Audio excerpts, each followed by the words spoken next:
கிணறு வெட்ட பூதம் கிளம்பிய கதை போன்று கஞ்சா வழக்கில் கைது செய்யப்பட்ட இளைஞரின் வீட்டில் கஞ்சா பொட்டலத்தை தேடிச் சென்ற போலீசாருக்கு தடை செய்யப்பட்ட வெடிபொருள் கிடைத்த சம்பவம் கன்னியாகுமரியில் பெரும் பரபரப்பை ஏற்படுத்தியுள்ளது.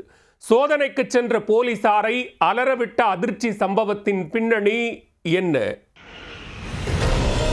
கன்னியாகுமரி மாவட்டம் பூதப்பாண்டி காவல் நிலைய எல்லைக்குட்பட்ட பகுதியில் பொட்டலங்களில் கஞ்சா விற்பதாக போலீசாருக்கு தகவல் கிடைத்தது. உடனே தனிப்படை அமைத்த போலீசார் தகவல் கிடைத்த பகுதியை விசாரணை வளையத்திற்குள் கொண்டு வந்தனர். கஞ்சா வாங்குவது போல் மப்டியில் சென்று உள்ளூர் குருவிகளிடம் விசாரித்த போலீசாருக்கு சகின், பெனிட், எடிசன், இஸ்ரவேல், மணீஷ் என்ற 4 பேர் கொண்ட கும்பல் குறித்து தெரிய வந்தது. தேடுதலில் 1/4 கிலோ கஞ்சாவுடன் சிக்கிய 4 பேரையும் பூதப்பாண்டி காவல் நிலைய போலீசார் கைது செய்தனர்.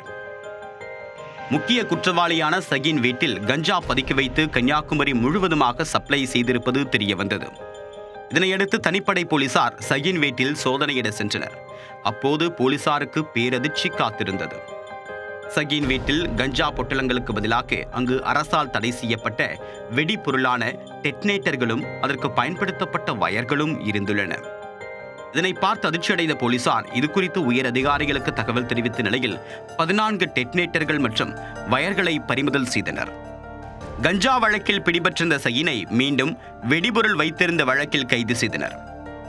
டெட்னேட்டர் பயன்படுத்தி அருகில் உள்ள அணையில் மீன் பிடித்ததாக சகின் வாக்குமூலம் அளித்ததாக கூறப்படக்கூடிய நிலையில் தடை செய்யப்பட்ட டெட்னேட்டர்கள் எங்கிருந்து கொண்டு வரப்பட்டன, இதன் பின்னால் யாரெல்லாம் ஈடுபட்டு இருக்கிறார்கள் என்பது குறித்து கியூ பிரிவு போலீசார் தீவிர விசாரணை மேற்கொண்டு வருகின்றனர்.